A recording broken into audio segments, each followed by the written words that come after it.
Lakh HSC সমমানের পরীক্ষার্থী প্রত্যেকের জীবন থেকে শুধু অ্যাডমিশন টেস্ট, এই কারণে আউট অফ দ্য সিলেবাস শেষ করার পরও আমরা জাতির কাছ থেকে 20+20 40 লক্ষ বছর আমাদের সিস্টেমের কারণে চলে যাচ্ছে, আমাদের ডেমোগ্রাফিক ডিপেন্ডেন্ট থেকে চলে যাচ্ছে। আমরা কি একবারও খেয়াল করে দেখেছি? না।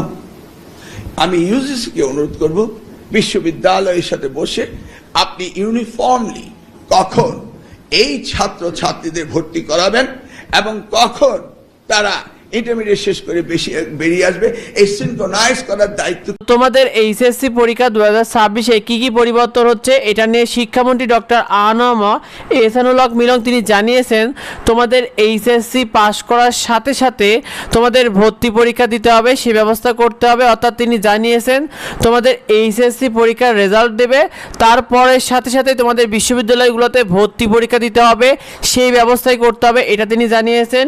শিক্ষার্থীরা প্রতি বছরে দেখা যায় যে তোমাদের এইচএসসি পরীক্ষা শেষ হওয়ার পর প্রায় 2 মাস পর তোমাদের রেজাল্টটা প্রকাশ করে। এরপরে রেজাল্ট প্রকাশের পরও তোমাদের 3 থেকে 4 মাস পর, এমনকি কোনো কোনো জায়গায় 5 থেকে 6 মাস পর তোমাদের বিশ্ববিদ্যালয়গুলোতে ভর্তি পরীক্ষা শুরু হয়। এতে তোমরা অনেকেই ঠিকমতো ডিসিশন নিতে পারো বা কোচিং করতে পারো, সে সাথে প্রাইভেটগুলোতে প্রস্তুতি নিতে পারো তোমাদের অ্যাডমিশনের জন্য, যে কিভাবে প্রস্তুতি নেওয়া দরকার, কিভাবে করলে তুমি পরীক্ষায় ভালো করতে পারবে, এই সংক্রান্ত যাবতীয় কিছু।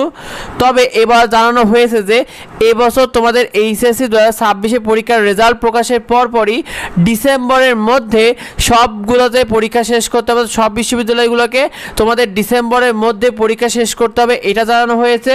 সেই সাথে বলা রয়েছে যে দেখো তোমাদের এইচএসসি পরীক্ষা মূলত শুরু হচ্ছে কিন্তু 2 জুলাই থেকে 8 আগস্ট পর্যন্ত।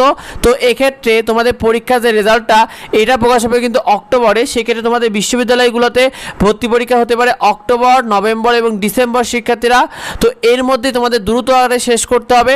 তো এক্ষেত্রে যদি এটা কার্যকর হয়ে যায় তাহলে কিন্তু তোমার রেজাল্টের পর খুব একটা সময় পাবে না অন্যান্য বারের মতো শিক্ষার্থীরা। তো এক্ষেত্রে তোমাদের প্রস্তুতি নিতে হলে এখন থেকেই প্রস্তুতি নিতে হবে। তো এই বিষয়টা তোমরা মাথায় রেখো এবং এই বিষয়টা অধিকাংশ জনাই জানে না, তাই বেশি বেশি করে ভিডিওটা তোমার বন্ধুদের মধ্যে শেয়ার করে দাও যাতে অন্যরা এই বিষয়টি জানতে পারে। নিয়মিত ফ্রি সাজেশন এবং আপডেটগুলো পেতে আমাদের এইডুবঙ্গ ইউটিউব চ্যানেলকে সাবস্ক্রাইব করে রেখো, এইডুবঙ্গ ফেসবুক পেজকে ফলো দিয়ে রেখো। দেখা হবে পরবর্তী ভিডিওতে। ধন্যবাদ সবাই।